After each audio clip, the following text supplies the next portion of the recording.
Welcome to Storied Audio. A warm breeze drifted through the patio of the little cafe where Ethan sat. He was a little too caffeinated and aggressively behind on emails as he focused on his laptop. He was halfway through an email titled Urgent, Please Read, which he absolutely was not going to read urgently, when a shadow fell across his table.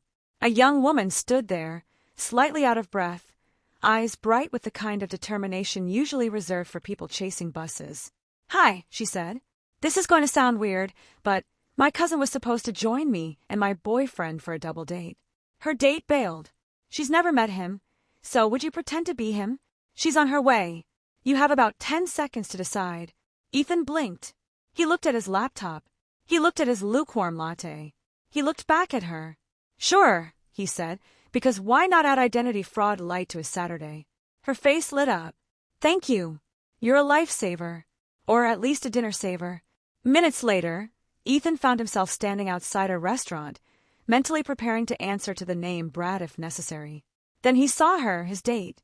She was stunning, smiling shyly as she approached, and Ethan immediately forgot every fake detail he'd rehearsed.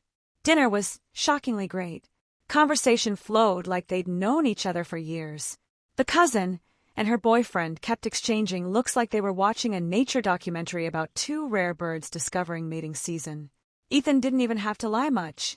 Mostly he just avoided saying his real name, which he nearly slipped up on only twice.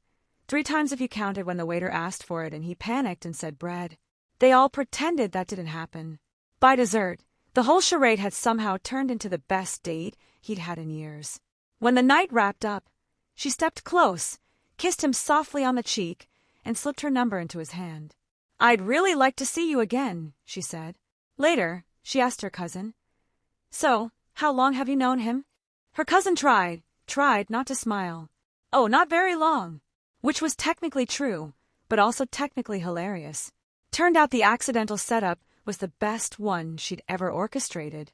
Ethan and his not-so-blind date started seeing each other regularly.